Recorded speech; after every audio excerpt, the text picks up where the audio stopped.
Ini disebut oleh Presiden Rusia Vladimir Putin sebagai kekuatan masa depan dunia. Ini bukan sekedar sanjungan diplomatik, tapi sebuah pengakuan dari negeri adidaya bernama Rusia, dan disuarakan pula oleh pakar geopolitik Eropa yang selama ini diam.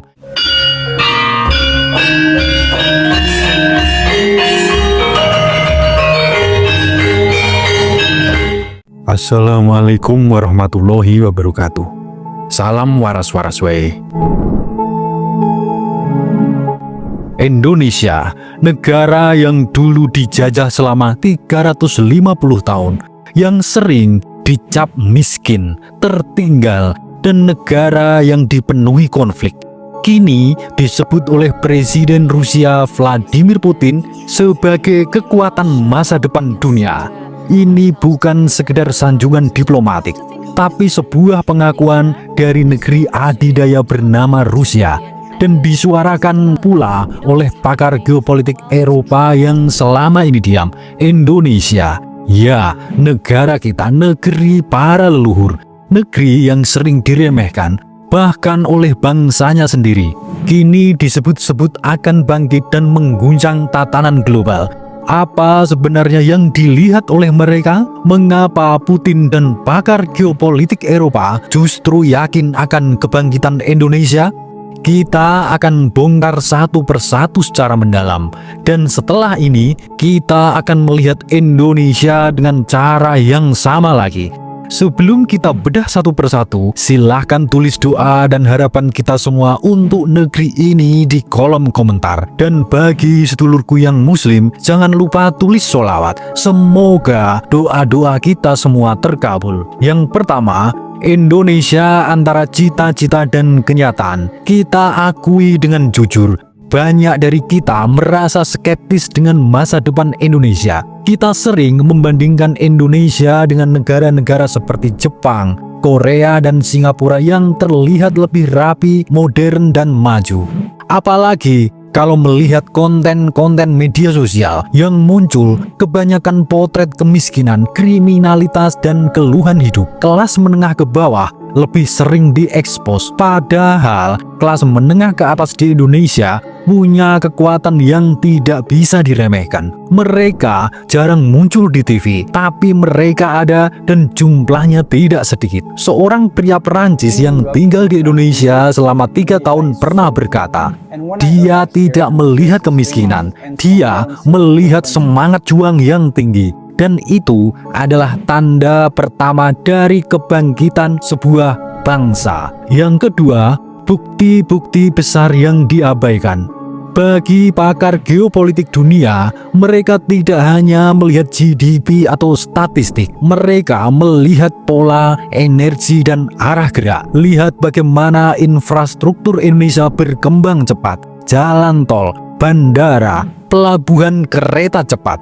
Lihat bagaimana UMKM, sektor pertanian, industri kreatif, semuanya bergerak. Ratusan startup teknologi tumbuh di berbagai kota. Ekonomi digital Indonesia diprediksi jadi yang terbesar di Asia Tenggara pada 2025. Dan lihat juga bagaimana rakyat kita tidak mudah menyerah. Orang Indonesia adalah seorang yang survival dan bermental kuat dan pekerja keras. Beda dengan rakyat negara lain. Di saat negara lain panik karena krisis, rakyat Indonesia tetap berdagang, bekerja, dan mencari peluang. Inilah yang disebut oleh para analis Eropa sebagai resiliensi budaya, kekuatan mental bangsa yang sangat jarang ditemukan di tempat lain. Yang ketiga, mata dunia mulai melihat Indonesia. Dulu, Indonesia hanya dikenal karena Bali, batik, dan bencana alam. Sekarang Indonesia dikenal karena G20, BRICS, dan posisi strategis di Indo-Pasifik. Rusia melihat ini, Cina tahu akan hal ini. Bahkan negara-negara barat mulai khawatir. Presiden Rusia Vladimir Putin dalam satu pidatonya mengatakan, negara-negara Eropa sering merasa hebat, tapi mereka lupa ada Indonesia. dengan hampir 300 juta rakyat yang sedang bangkit. Mereka akan ikut menentukan arah dunia. Ini bukan basa-basi. Putin adalah mantan agen intelijen.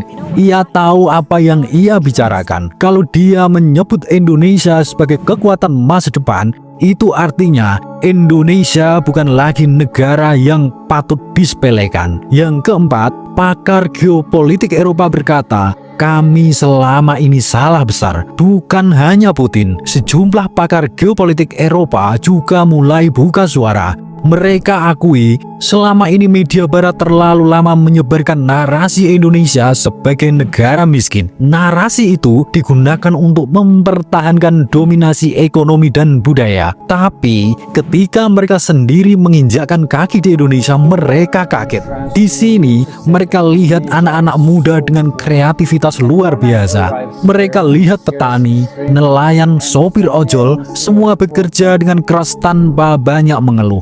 Seorang analis politik dari Jerman bahkan berkata, jika kita tidak mulai memperhitungkan Indonesia dalam peta kekuatan dunia, kita akan kehilangan peluang besar. Bahkan, beberapa investor Eropa kini mulai beralih ke Asia Tenggara dan Indonesia jadi magnet utama. Yang kelima, Indonesia dan geng baru dunia. G20, BRICS, dan mungkin sebentar lagi G7 versi Asia. Indonesia ada di semua itu. Indonesia sekarang tidak hanya menjadi penonton, tapi ikut menjadi pemain, dan ini bukan sekedar prestis diplomatik. Ketika Indonesia bersuara, negara lain mendengar. Contohnya saat Indonesia menolak dikotak-kotakkan antara Amerika Serikat dan Cina, atau ketika Indonesia menegaskan pentingnya kedaulatan dalam teknologi, pangan, dan pertahanan. Keberanian ini membuat banyak negara kecil ikut percaya diri. Mereka melihat Indonesia sebagai contoh bahwa negara berkembang pun bisa berdiri dengan tegak. Yang keenam, pertarungan besar sudah dimulai. Tentu tidak semua senang dengan kebangkitan Indonesia. Ada negara-negara yang diam-diam khawatir.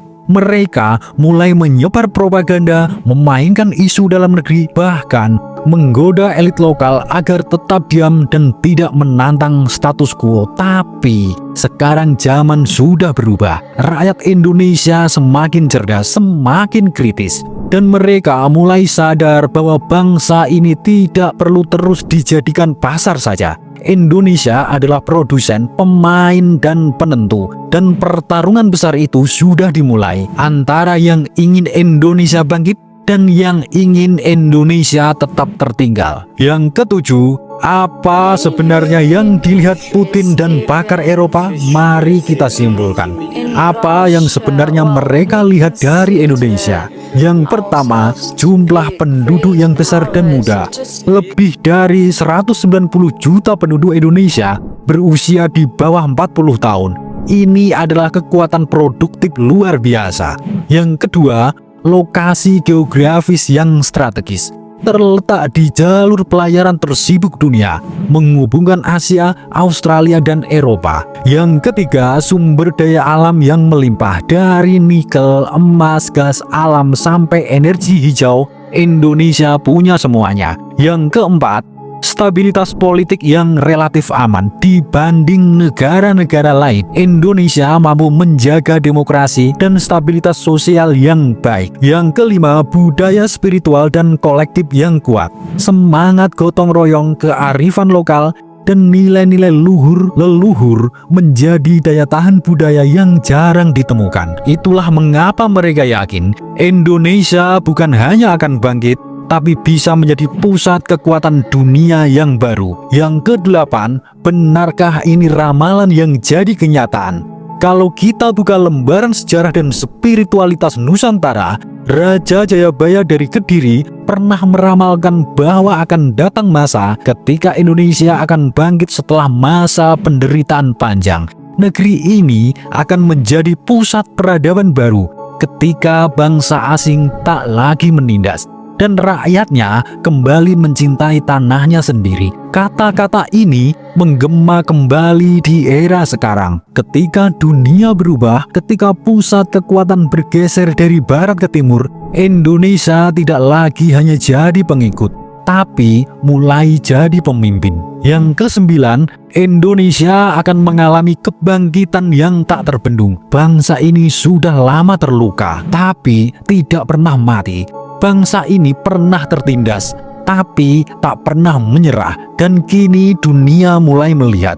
Putin sudah menyuarakan. Para pakar Eropa sudah membuka mata. Sekarang tinggal satu hal lagi yang menentukan. Apakah kita, rakyat Indonesia, siap mengambil takdir besar ini?